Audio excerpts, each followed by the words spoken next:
Hey y'all, little break in the action. Over here messing around with the 125 today. Took all the aluminum bits of the seat out. That didn't work for us. Leaning everything right up against the gas tank under G-force, against the motor under G-force, doesn't leave you any room for your elbows to move. In the seat here, when G-force throws you, your shoulders are held in place by the seat.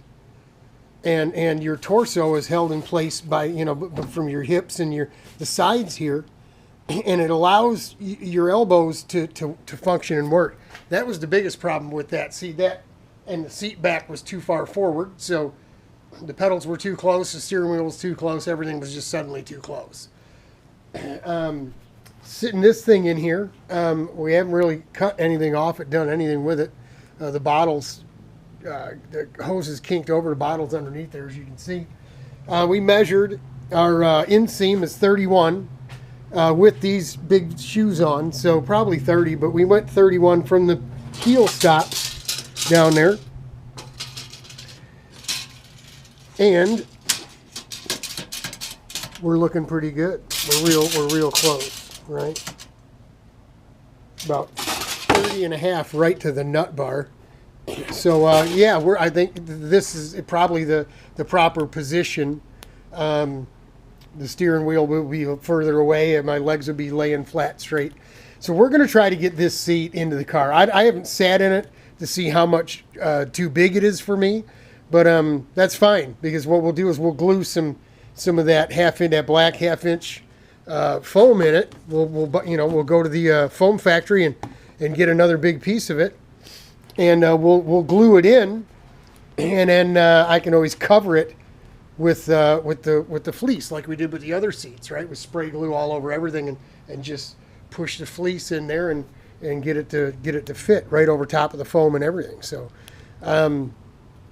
this is going to be the ticket.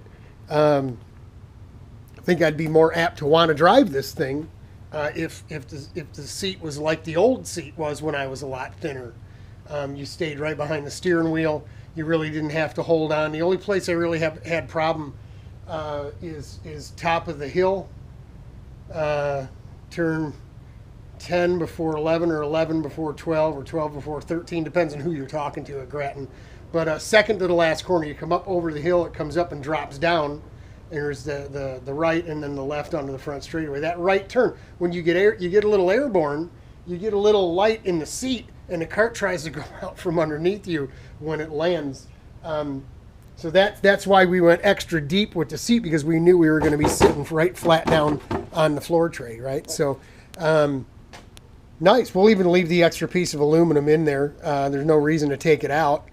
It'll just give us that little bit of support, but we're not going to cut the bottom out of the seat. We're going to leave it just in case we have a fuel leak. We don't have to worry about the fuel leak getting on our suit, right? Learned a lesson. So, yeah, got to have a seat in your go-kart, man. That's all there is to it. So we played around with this a little bit as we were waiting for our paint to dry. And, of course, as you can see, it didn't turn out too well. It was very humid earlier today. And I guess the humidity just didn't work real well with this flat black. So no big deal. I saw that it wasn't looking too good as I was putting it on, so I stopped.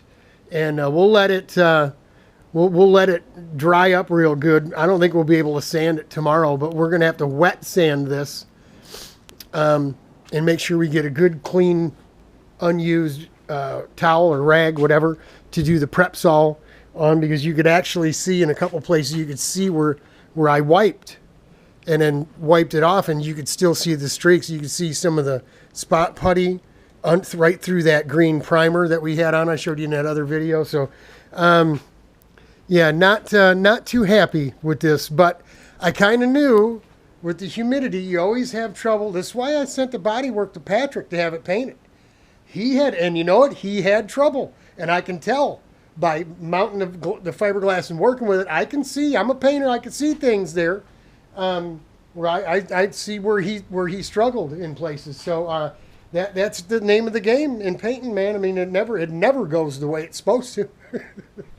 But we'll continue to work on this. It's only Tuesday, so we've got some time. We still haven't heard anything in stone from John about getting together to get this cart to him. So we're just going to continue to work on it, man. I mean, this is the last two pieces that need to get done.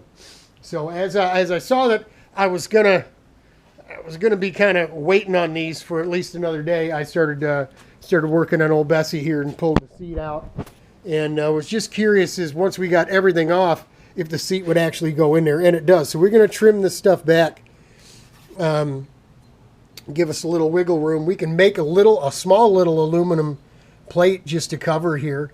We don't want lube flying on us for sure, but we're going to have to get creative there. Once we cut this off, we can move the seat over a little bit more and give us a little bit of elbow room here to be able to make something. But this might just be exposed. I don't know. I mean, we're inside of it right now, you know, but we need the extra room, you know, if we were to move this thing over.